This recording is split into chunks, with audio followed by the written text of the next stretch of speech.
Alors, bonjour, docteur Patrice Ancel. Alors, vous êtes professeur d'acupuncture, vous êtes médecin, mais c'est pas pour ça qu'on vous invite aujourd'hui.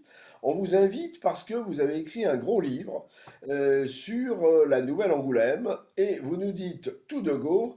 Pour moi, c'est pas Christophe Colomb qui a découvert l'Amérique, c'est Jean de Verrazzano, Verrazzano ou Verrazzano. Alors, bonjour à tous. Euh, Effectivement, si on parle de l'Amérique du Nord, le premier qui est arrivé en Amérique du Nord et qui a découvert l'immense majorité euh, des États américains, c'est Verrazzano en 1524. Euh, Mais je alors, oui, parle de mais l'Amérique, parle de l'Amérique du Nord uniquement. Mais alors, vous nous dites, c'est lui qui a découvert, mais vous, comment vous avez découvert que c'était lui qui avait découvert? Oh, eh bien, écoutez, c'est une longue histoire. Euh, Ça date d'il y a environ 35 ans, lorsque j'ai découvert, en mettant de l'ordre dans les archives familiales, euh, une enveloppe qui contenait deux feuillets de Velin d'Angoulême, sur lequel était écrit, c'était une lettre, hein, un jeune Bordelais qui s'appelait François Martin, écrivait à son oncle et il lui disait à peu près ceci. Euh, J'imagine votre étonnement quand vous lirez cette lettre. Hein, après 20 ans, sans doute, vous avez pensé que j'étais mort. Euh, Maître Barricaire de Messire Verrazan, je suis tombé à l'eau à Angoulême, où l'on m'a cru noyé. Grâce à des gens bienveillants, j'ai survécu euh, et je me suis marié à une indigène. Deux enfants me sont nés, mais mon aîné a été enlevé pendant les guerres indiennes. Euh, je suis parti vers le nord, vers le septentrion, pour le retrouver. Sur les berges d'un grand fleuve, j'ai rencontré des pays, des gens de France, hein, euh, qui m'ont appris la mort de Maria. Et alors il ajoute, souvenez-vous, la fille du grand mort que j'ai aimée à La Rochelle. Prenez bien soin d'Angelina, je ne rentrerai au pays qu'avec mon Louis. Dites au mien ma nouvelle existence et mon affection. Voilà, je remets cette lettre à Jacques qui vous la transmettra. Signé François Martin, votre neveu. Alors, vous Le êtes parti, 25, vous le êtes donc parti 25, d'une pardon. histoire vraie, vous êtes donc parti d'une histoire vraie, Oui, oui, et oui. alors, comment vous avez construit votre roman? Alors, c'est pas un roman, c'est autobiographique, Ah, alors. comment j'ai construit. Ben, j'ai cherché un petit peu quels étaient ces personnages et notamment ce fameux Verrazan, Messire Verrazan. Et je dois dire que dans les années 80, 90, jusqu'à l'an 2000, il n'y avait rien dans le dictionnaire, il n'y avait rien dans le quid, il n'y avait pas grand-chose. Alors finalement, j'ai pris mon bâton de pèlerin, je suis parti à Paris, à la Bibliothèque nationale, et là, j'ai trouvé simplement un livre de Jacques Habert, qui racontait effectivement l'expédition de Verrazane, de Jean de Verrazane et de son frère Jérôme, hein, en Amérique. Euh, j'ai également trouvé peu après un livre écrit toujours par Jacques Habert, euh, quand New York s'appelait Angoulême.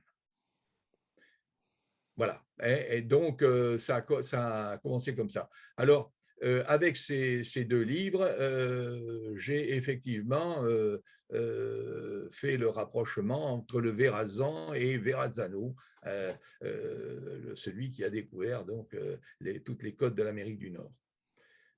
Voilà, ça s'est passé comme ça. Mais Donc, j'ai mis beaucoup de temps à m'y retrouver, hein, dans cette histoire. Donc, il a fallu que je reprenne toute l'histoire de Verrazzano, hein, donc la relation qu'il a faite à François Ier en revenant d'Amérique. Et à partir de là, introduire mon personnage de François Martin dans cette expédition. Et puis ensuite, c'est la deuxième partie du livre, c'est la vie de ce jeune Martin aux Amériques en parallèle avec les voyages, les différents voyages de Cartier. Voilà. Donc la première partie, c'est Verrazano, la deuxième partie, c'est Cartier. Voilà un petit peu comment est construit et le donc livre. tout est vrai. Tout est vrai alors. Ah oui, oui, oui, oui, C'est oui, pas un tout à fait. roman. Alors si, si, si, c'est un roman. Ben, si, parce que j'ai été obligé, bien sûr, de romancer en introduisant mon héros, le jeune Martin. J'ai été obligé de le faire vivre en Amérique à cette époque et donc d'étudier un petit peu alors l'Algonquin, l'Iroquois, la vie là-bas, comment ils étaient habillés, comment ceci. Enfin, ça m'a demandé une dizaine d'années de travail. Donc si ce n'est Voilà. vrai, c'est véridique au moins. Ah oui, c'est véridique. D'ailleurs, écoutez, si vous allez à New York, euh, vous avez un grand pont qui traverse la baie Le Verrazzano. la baie de New York, hein. C'est le pont Verrazzano. C'est Ouais. sur ce pont que passe tous les, tous les ans le fameux marathon de New York. Il s'appelle le Verrazzano Bridge. Et donc, pont a été inauguré, donc c'est officiel, hein, a été inauguré par Jacques Habert en 64. Voilà. Alors, Jacques Habert, peut-être qu'il faudrait-il parler de Jacques Habert d'abord, hein. Alors, Jacques Habert, il est sénateur, il a été sénateur, il est mort maintenant, mais il y a quelque temps, mais il a été sénateur, il a été professeur d'histoire au lycée français de New York, et en 1954, il a soutenu une thèse à l'université de Columbia, où il a rappelé qu'envoyé par François Ier pour trouver une route commerciale vers les Indes et le Cathay, également l'île de Cipango, hein, le fameux Japon, Verrazzano fut le premier navigateur à être entré dans la baie de New York et avoir appelé l'île de Manhattan, c'était le nom indigène, la terre d'Angoulême. Voilà. Ça a commencé comme ça. Eh bien, écoutez, je crois que votre livre mérite d'être lu. D'ailleurs, quand je disais un roman, il se lit comme un roman parce que il est très agréable à lire. C'est pas un traité historique, hein. Merci. Effectivement, je suis l'histoire point par point, hein. C'est-à-dire la relation qu'a fait Verrazzano à François Ier, que l'on a retrouvée dans les archives italiennes, parce que la version française s'est perdue dans les archives nationales, hein. Pourquoi? Parce que quand Verrazzano est revenu d'expédition en 1524, c'était les guerres d'Italie, il a été voir François Ier, il n'avait pas trouvé une voie pour justement aller en Chine et en Inde. Et donc, bah, son récit, bon, on l'a remercié et puis on l'a congédié. Le roi avait d'autres chats à fouetter, disons. Voilà.